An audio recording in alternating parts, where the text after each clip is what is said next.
Bom, na outra aula eu falei para vocês sobre a característica que a gente tinha da filtração em si, como a filtração ocorre.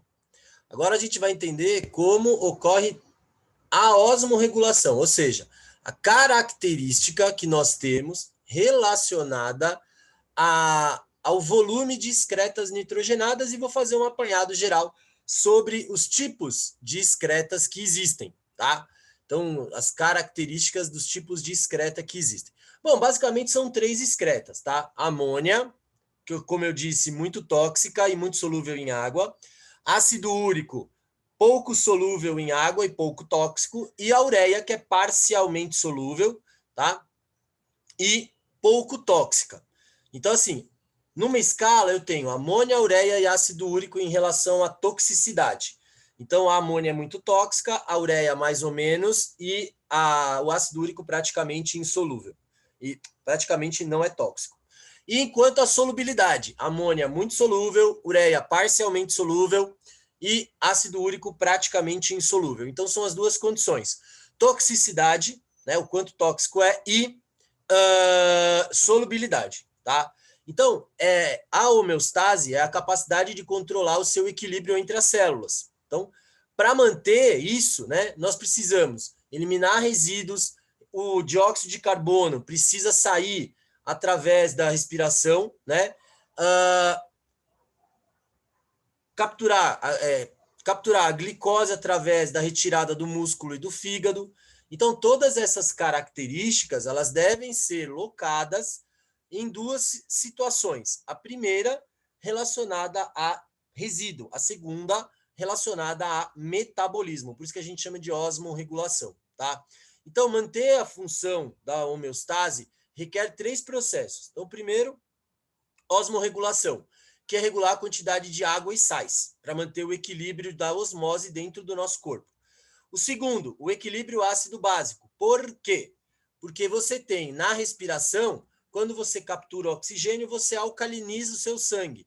Quando você está expirando, ou metabolicamente já fez, né, capturou o CO2, você tem acidose, ou seja, o seu sangue fica levemente ácido, ou há uma redução no pH, por isso que a gente chama de acidose. E, por último, o controle na concentração dos íons, tá? Geralmente, sódio, potássio, cálcio, que são os mais importantes, tá? Além disso, nós temos as excretas. Então, nós temos aqueles animais que são amniotélicos, aqueles que excretam amônia, tá? Então, como, por exemplo, peixes ósseos, né, que é o mais comum, é o que a gente sempre coloca, tá? Então, peixes ósseos. Alguns autores falam, mas tem os peixes cartilaginosos. Peixe cartilaginoso não excreta amônia. Em sua maioria, eles excretam ureia, tá? Então, anfíbios jovens, né, que é no caso dos girinos, tá? E animais aquáticos, mas não mamíferos, que têm alta demanda de água, ou seja, que vivem em ambiente com alta abundância, tá? Animais que apresentam suprimento restrito, eles são ureotélicos, ou seja, eles dependem da água, mas não vivem nela, né? Então, só com exceção dos mamíferos aquáticos, o resto todo mundo excreta ureia, tá? Então, isso tem a ver em converter uma substância que está dentro da sua mitocôndria, que pertence ao grupo amina, tá? É uma substância menos tóxica e mais solúvel, tá? Então, você tem, principalmente, mamíferos, né? Algumas espécies de caramujos, né? Principalmente caracóis, né? Porque o caramujo é aquático, tá? Então, alguns artrópodes, peixes cartilaginosos. E os uricotélicos, que são aqueles que excretam ácido úrico. Sua maioria, você quer lembrar, répteis e aves. Esses são os mais fáceis, tá? E no caso de ovos, isso é armazenado no alantoide, tá? No caso dos ovos, ok? Então, isso é uma característica bastante importante. Qual é a origem dessas substâncias? A origem dessas substâncias está no metabolismo mitocondrial, tá? Então, essa é uma característica muito particular. E você tem algumas substâncias, como é o caso da guanina, né, que é uma base nitrogenada. Os aracnídeos são um grupo de animais que excretam esse resíduo, né, principalmente os artrópodes, tá? E você encontra alguns que excretam isso através de glândulas coxais, túbulos de Malpighi ou glândulas antenais, como é o caso de crustáceos, tá? Então, essa é uma característica muito peculiar. Peixes cartilaginosos, como tubarões, eles vão tolerar elevadas concentrações de ureia, tá? Eles são isotônicos, tá? E apresentam a mesma concentração. Então, eles têm uma adaptação. Aliás, isso permite que algumas espécies de peixes consigam sair do ambiente aquático marinho para o ambiente de água doce, tá? E isso é extremamente importante, principalmente para aqueles que precisam desovar, tá? Então, essa é uma característica. Aves e répteis apresentam, por exemplo, glândula de sal, tá? Que fica normalmente localizada acima dos olhos. E a iguana marinha, que é uma das iguanas que foi estudada pelo Darwin, lá em Galápagos, ela tem essa glândula de sal no nariz mesmo, tá?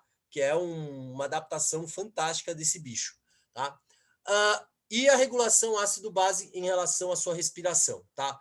O pH do nosso plasma, só para a gente entender, ele varia entre 7,36 e 7,44, tá? E o da urina, ele oscila entre 4,5 e 8. Então, tipo, ele tem uma amplitude muito grande. Se o pH do sangue tende à alcalose, ou seja, maior ou igual a 7,44, significa que você está trazendo oxigênio para o seu corpo. O rim ele elimina a urina alcalina, então ele retém o hidrogênio. Em caso de acidose, pH menor que 7,36, o rim produz uma urina mais ácida e retém íons bicarbonato, que pode causar o que a gente chama de pedra no rim, tá? E no caso dos vertebrados, quais são os principais íons? Como eu disse para vocês, sódio, potássio é ótimo, né? Sódio, potássio, cálcio e cloro. Esses íons são de extrema importância. Então, essa regulação ela é fundamental. O excesso desses íons, e aí entra um pouco na carga alimentar, se você faz a ingestão supraalimentar, ou seja, você come mais disso, você acaba tendo um sério problema, porque o acúmulo disso sem água causa processo de ligação metálica. E aí vão cristalizar nos seus néfrons, e aí vocês vão morrer de dor, tá? Então, só para a gente entender. E buscando um pouco da ideia de sistemas comparados, né? Em protozoários, o acúmulo de água é retirado pelo vacúolo pulsátil, tá? Que nós já vimos isso lá no começo do ano, né? A maior parte dos protozoários apresenta essa característica, tá?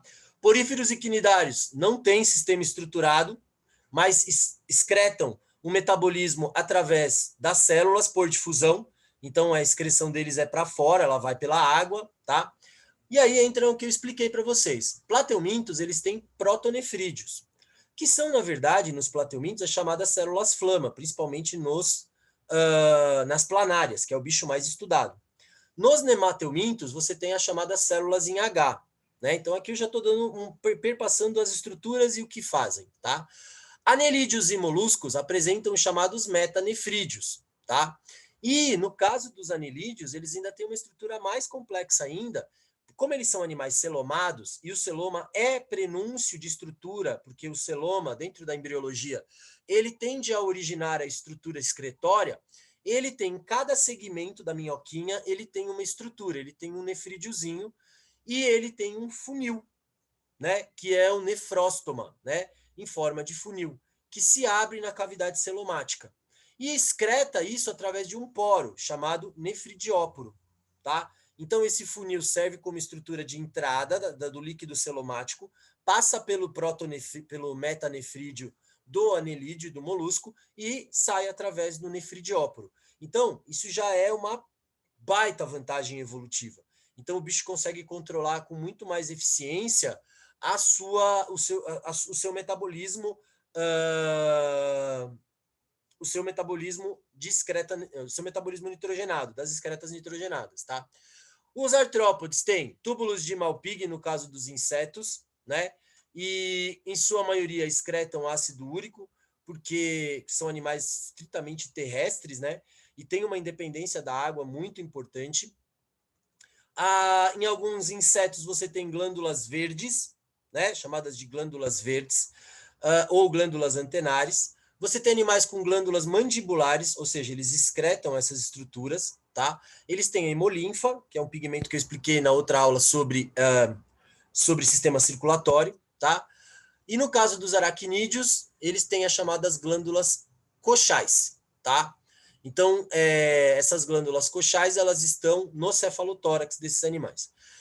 Equinodermos não apresentam estrutura especializada, tudo vai por difusão, e nós temos os rins, né? Os vertebrados, os cordados, eles têm rins. E aí, gente, cada cordado tem um tipo de rim característico. Então, eu tenho rim pronéfrico, ou pronéfro, localizado na região anterior. Ele é menos complexo, vamos dizer assim, que ele tem menos curvas. Então, em sua maioria, ele é encontrado em peixes ciclóstomos, né, que são peixes ósseos e larvas de anfíbios. Amônia. Rins pronéfron excretam amônia. Rins mesonéfricos, tá? Atuam em peixes e anfíbios adultos. Rins metanéfricos, tá? Ou metanéfros. Eles apresentam cápsula, túbulos, cuja função é filtrar. Ocorrem em répteis, aves e mamíferos, tá? Então são os 3 tipos de estruturas renais que nós encontramos. Uma característica bem legal é que o número de cápsulas que a gente tem, né? Se você pega, por exemplo, um rim pronéfrico, ele é um rim mais alongado, então ele tem uma estrutura mais alongada. Portanto, ele faz uma filtração baixa. Isso está associado a uma característica de excretar mais vezes ao dia. Então, ele tem uma característica de acúmulo. Óbvio que animais que não têm bexiga, né, como nós, animais que não têm bexiga, excretam isso constantemente, como é o caso, por exemplo, de répteis e aves. Eles apresentam um rim metanéfrico com túbulos pouco contorcidos. E isso determina uma alta absorção de água e uma excreta nitrogenada, né, vamos dizer assim, muito mais pastosa. Assim. A quantidade de água na excreta de répteis e aves ela é baixíssima. Então, ela beira o ridículo. Tá? E no nosso caso, como nós dependemos muito da osmorregulação, principalmente, gente, por causa do nosso tipo de transporte sanguíneo, o nosso sangue, como ele entra em alcalose e acidose de maneira muito constante, porque caracteristicamente a gente fica o tempo todo respirando, então o sangue, quando ele vai perpassando, ele vai aumentando ou diminuindo a nossa demanda. Por esse motivo que nós sentimos tanta sede. O controle da nossa sede ele ocorre no hipotálamo, lá da neurohipófise. E o controle disso se dá muito pela característica do nosso sangue. Então, quando você faz atividade física, o seu sangue entra em acidose, porque você está quebrando muita glicose e produzindo muito CO2. Automaticamente, a acidose ela libera muitos íons de hidrogênio no plasma. E isso precisa ser diluído. Por isso a gente ingere mais água. Então, essa é uma característica muito em função do nosso metabolismo. Quando você pega aves e mamíferos, aves e répteis, por exemplo, o suprimento de água que eles retiram, em sua maior parte, são suprimentos de água que já estão no alimento. Nós não, nós além do alimento, nós também retiramos água in natura, que a gente fala. Ok? Então, essas são características muito peculiares do nosso sistema excretor, por causa da acidose e da alcalose que acontece. Então, mais uma vez, eu recomendo a vocês que façam 3, 4 exercícios, tá? Como característica. E qualquer dúvida, a gente fica à disposição de vocês, tá bom? Beleza? Tranquilo, né? Excreção é bem fácil, é bem